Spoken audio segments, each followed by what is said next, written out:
Disasters happen all around the world every year. They affect thousands of people in different ways. Today we're going to talk about a very specific one, the earthquake in Nepal.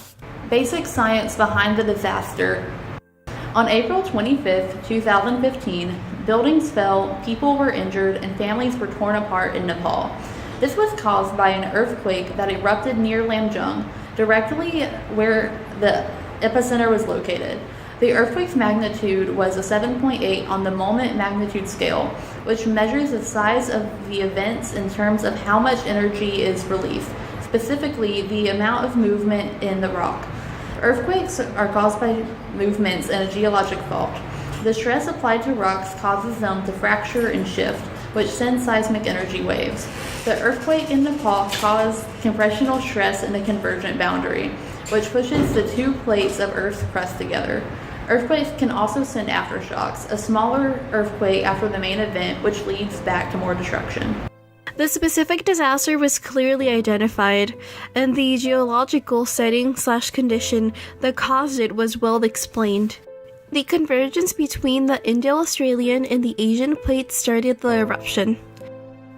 The seismic gap was finally filled when the two plates collided, starting an earthquake 7 miles below the surface. Because of the shallowness of these 7 miles, more power was able to generate within the earthquake, causing the earth to shift and to carry several aftershocks. An earthquake with the magnitude of 7.3 hit as an aftershock on the 12th of May. Nepal is a heavily populated country, which led to higher death and injury toll than seen in other countries. This shock and aftershock damaged buildings due to poor construction, lacking steel reinforcements and solid foundations. Heavy buildings such as religious temples and business buildings were the primary causes of death. The damage, death toll, and recovery process. The aftershock on May 12th damaged schools, health centers, water and power, roadways, and homes. The death toll was very high in Nepal. Almost 9,000 people died and over 22,000 were injured. In addition to the devastation of the human population, 600,000 homes were damaged and the remote rural areas were hit the hardest. This led to troubles for industries like agriculture as the food and farming supply was damaged.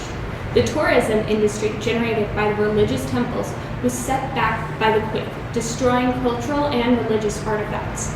The Nepalian government calculated that reconstruction cost $9 billion. Families lost homes and possessions. Farmers lost their agricultural tools.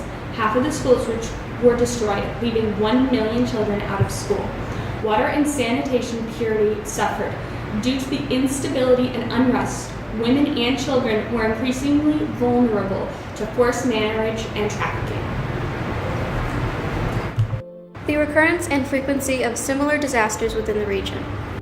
The recurrence interval for an earthquake in the Himalayan plate is every 100 to 200 years, which is where Nepal is located.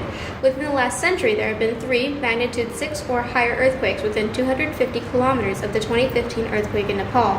The India and Eurasia tectonic plates have several million-year-long histories of pushing against each other, creating the Himalayan mountains. The region is known as one of the most seismically dangerous regions of the world. An interesting fact about this earthquake is that after this earthquake was recorded, the first incidence of root vegetables being uprooted from the earthquake's liquefaction in the village of Mulpani was made. Villagers ate as many carrots as possible after the earthquake unearthed them so that they would not go to waste and begin rotting. This truly shows the amount of desperation that Nepal's citizens faced. What you can do to help. Donating to charities like the World Revision Disaster Relief Fund is one way. Organizations like this provide temporary housing and education when institutes and homes are being built, help rebuild agriculture and irrigation systems, distribute necessities, provide clean water, and more. Consider donating or volunteering to help others in need in the future situations like this.